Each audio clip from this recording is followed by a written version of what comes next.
O nosso candidato agora que será entrevistado é o Túlio Bandeira, do PTC. Túlio Bandeira tem 41 anos, ele nasceu em Santo Antônio do Sudoeste, ele mora em Santo Antônio do Sudoeste até hoje, trabalha lá também. É advogado formado pela Faculdade de Direito de Curitiba, casado com Cristine Schuster Bandeira, tem 2 filhos. Em 2002 ele disputou uma vaga de deputado estadual, mas acabou não sendo eleito. O partido, ele disputa pela primeira vez um cargo majoritário aí pelo Partido Trabalhista Cristão. Boa noite a todos, boa noite, candidato. A gente vai começar com a mesma pergunta que a gente começou com o candidato Beto Richa, falando sobre a segurança pública, por causa do problema aí da rebelião que nós tivemos em Cascavel no início da semana, um assunto que assustou muitas pessoas em casa pela violência com que foram tratados os detentos, as cenas horríveis que foram vistas lá, e pedir para o senhor fazer uma análise do que aconteceu, do seu ponto de vista, e pedindo as suas propostas para a questão da segurança pública, principalmente a população carcerária. Nós temos que ter coragem de assumir os erros que temos no governo. Primeiro, o meu posicionamento com relação aos presídios é a imediata parceria público-privada. Afasta de imediato a corrupção, porque a própria rebelião lá... Essa parceria seria privatizar os presídios? Em forma de parceria público-privada. Abrir licitações para que 20 anos, 30 anos, empresas administrem os presídios. A gente afasta de plano a corrupção, que é o maior problema onde ocorreu a própria rebelião. Porque não entra serrinha, não entra celular, se não tiver corrupção. Então a corrupção está instalada, a gente não pode tampar o sol com a peneira e dizer que não existe. Existe. Temos que ter coragem de assumir que o Estado não faz o trabalho como tem que ser feito necessariamente. A empresa privada que vai administrar um presídio vai cobrar índices de rendimento, inclusive, do apenado. O apenado vai ter um salário, o apenado vai ter uma remissão, contada a cada 2 dias diminui 1. Então, assim, os benefícios, inclusive, para a sociedade e para o próprio apenado, são bem maiores. Eu gostaria de saber qual a sua proposta na prevenção à violência. Quer acabar com a criminalidade? Vamos acabar na raiz. Então tem que determinar. 0 hora de tal dia, fecha todos os estabelecimentos, em todas as regiões do Paraná, em todas as cidades. Vai acabar o problema.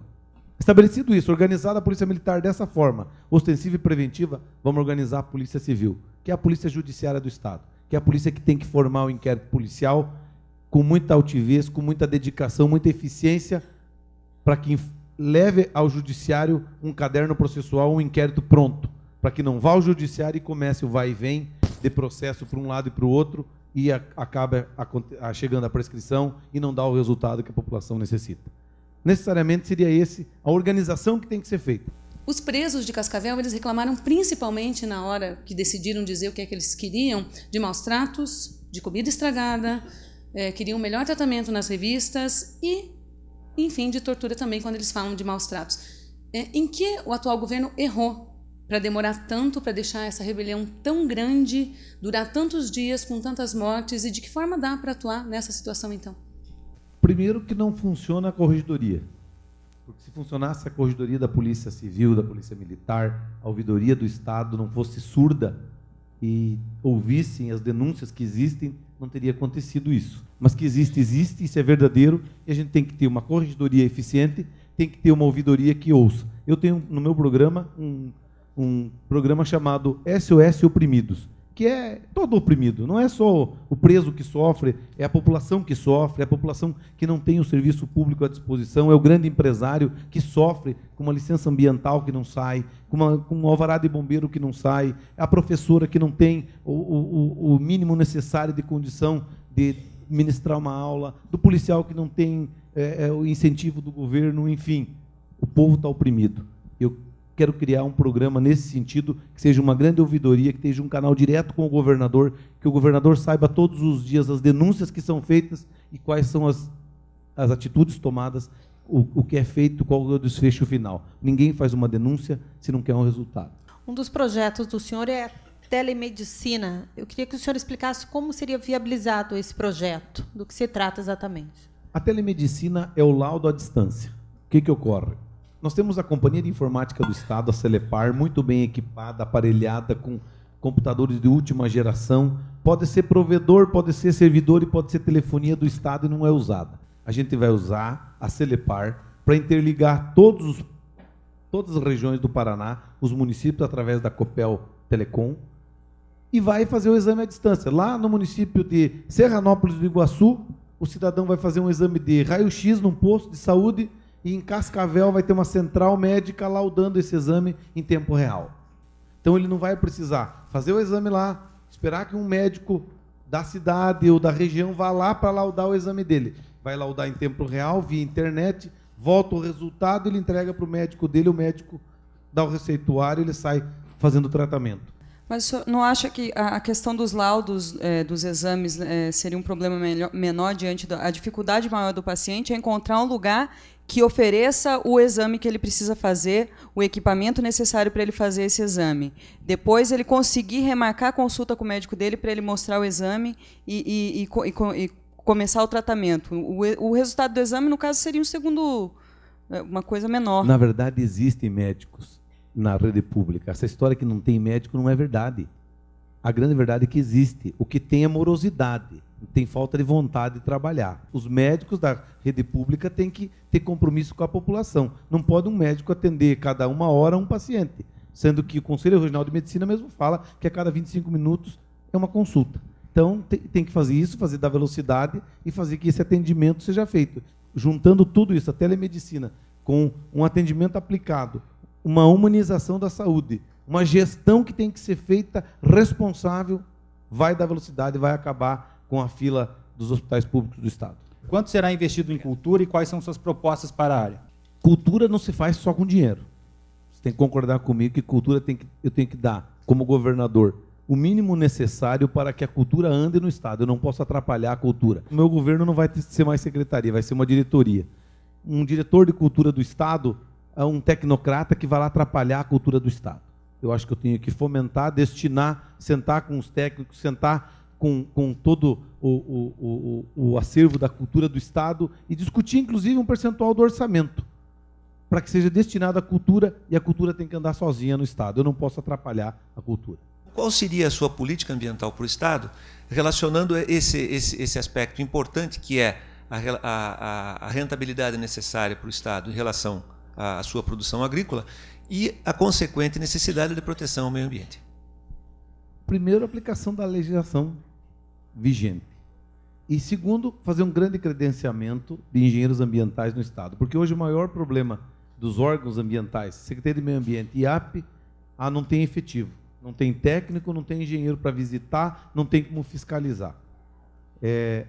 Vamos credenciar. Hoje tem dificuldade de demanda de trabalho para engenheiro ambiental. Vamos credenciar engenheiros ambientais para que sejam credenciados ao governo do Estado, ao IAP, à Secretaria de Meio Ambiente, para que façam desde o licenciamento ambiental e até vistorias e fiscalização. A minha pergunta é qual é a sua posição em relação a uma legislação séria e principalmente de respeito em relação ao casamento gay e a progressão de projetos que criminalizem a homofobia? O meu partido e os meus princípios cristãos são contra. Então eu também sou contra dessa forma também. Como o senhor vai tentar convencer o eleitorado jovem que o senhor pode representar um rompimento com a velha política do Paraná? Primeiro, falando o que eu estou falando. Eu falei lá em Cascavel que há 32 anos 3 famílias governam o Paraná, recebi 50 telefonemas de gente do governo. Pessoas me dizem, não, você não pode falar isso, bababá.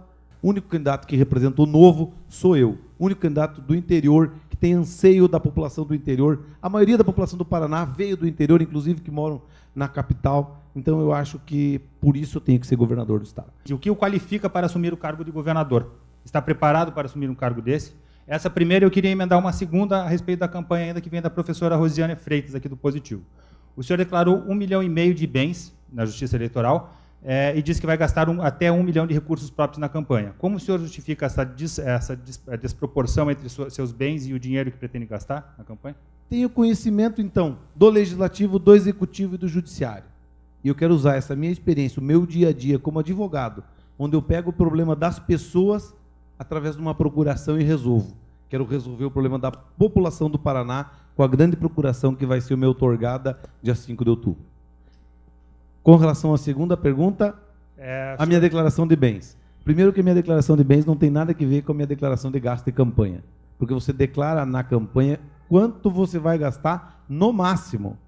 Eu declarei que até 1 milhão eu posso gastar. Esse é o limite que eu posso gastar. A minha declaração é R$1,5 milhão. Até agora, eu não gastei 200 mil. Porque eu estou trabalhando, fazendo campanha, advogando ao mesmo tempo. Eu vou a Londrina amanhã, vou no meu escritório em Londrina, vou falar com meus advogados, vou nas empresas que eu advogo, vou no debate da UEL, para otimizar a minha viagem e para baratear, para dividir com a campanha. Metade da campanha paga, metade o meu escritório paga. Então é dessa forma que eu estou fazendo e não pretendo gastar R$1 milhão. Portanto, o meu patrimônio está tranquilo e garantido. Qual seria a forma com que o senhor conduziria a política industrial do Estado, a sua ideia em relação ao desenvolvimento do Estado? Como o senhor imagina atrair investimentos? De que forma isso poderia ser feito, inclusive com a sua experiência trabalhando com empresários nesse sentido? Primeiro, dando segurança jurídica. Eu sou advogado de muitas empresas multinacionais e tenho trazido, inclusive, para o Paraná empresas e dando segurança jurídica, porque hoje países do Oriente Médio, da Europa, da Ásia, dos Estados Unidos têm muito medo da insegurança jurídica do país. Eu, como governador do Estado, como advogado, tenho que dar essa tranquilidade ao empreendedor.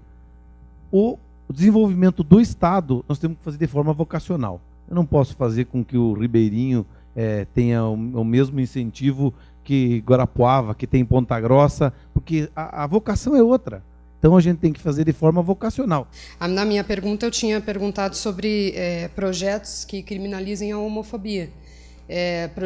Preceitos cristãos justificam esse tipo de coisa? Não tem nada que ver os preceitos cristãos com isso. Aí você já entra numa área da segurança. Eu acho que aí a gente tem que dar todo o suporte, eu, como governador, vou respeitar e vou dar todo o auxílio. Agora, não quer dizer que eu tenha que ser a favor, tem que ter um posicionamento favorável. Eu acho que, como governador, eu não posso discriminar ninguém. Tenho a certeza absoluta que no meu governo, isso é uma questão social, é uma questão de segurança pública, é um absurdo as mortes que ocorrem, por isso que eu falo, tem que organizar a polícia tem que ser ostensiva, tem que estar na rua, onde ocorre isso, principalmente em boates, periferias, redondezas de boates, tem que estar guarnecida, boates que funcionam irregular, inclusive, onde esse público frequenta. Então, é isso que eu estou dizendo. A gente tem que dar o apoio necessário, tem que organizar a segurança pública do Estado e manter a ordem, inclusive baixar a criminalidade. E um dos índices é a homofobia. Eu gostaria de saber qual é a sua proposta para a questão da violência dentro das escolas, já que nós não temos absolutamente nada oficial e nem estatísticas oficiais sobre isso no governo há décadas aqui no Paraná. Com certeza, isso é uma preocupação muito grande. A gente tem que ter um modelo, inclusive, aliado à segurança pública do Estado, aquele modelo de que policiais residam dentro de escolas, principalmente na periferia, para que o policial fique em tempo quase que integral, residindo lá dentro, morando e colocando a disciplina. Então, a gente tem que cobrar muita disciplina, muita rigidez na escola, dar toda a condição do professor, salário, hora atividade, em escola integral, equipar as escolas, as estruturas físicas melhorar. Nós temos que cobrar muita disciplina e aliar o governo, trabalhar em conjunto em todas as áreas. A segurança pública tem que estar presente na escola pública do Estado. Candidato, nosso tempo está acabando, nós temos 3 minutos ainda que o senhor pode usar para suas considerações finais. Eu peço a vocês, estudantes, a classe que é pensante desse país, que vai ser o futuro desse país. Nós, há 32 anos no Paraná, um Estado inteligente, um Estado crítico, votando em 3 famílias. Prestem atenção nos candidatos e nas histórias que eles estão contando. Não é o país das maravilhas, como nós ouvimos agora há pouco aqui o governador falando, que está tudo resolvido. Grandes mentiras, falou aqui que 10 mil policiais foram contratados. Se ele assumiu com 16, hoje tem 19, acho que ele não sabe fazer conta. Então a gente tem que falar a verdade nesse Estado. Fala-se aqui, porque tenho a certeza que vocês não vão ir pesquisar os números, mas vão pesquisar os números do Estado, os números que esse governador falou aqui, vocês vão ver que é a grande mentira. Falou em grande modernização do Porto de Paranaguá, é uma vergonha. Paranaguá, vocês conhecem aquela miséria de Paranaguá, aquela sujeira, aquele caos. O nosso porto está entregue na mão de meia dúzia de grandes multinacionais que estão explorando o Estado do Paraná, que estão explorando o pequeno agricultor, que estão explorando o pequeno cerealista desse Estado. É essa a realidade do Estado e eu quero ser a renovação, quero fazer a mudança desse Estado, quero ser o novo, uma página virada, e enxugar a máquina pública e ter compromisso com os paranaenses. Muito obrigado e fiquem com Deus. Muito obrigado, então, candidato. A gente encerra agora o tempo. Obrigado mesmo pela participação. Obrigado aos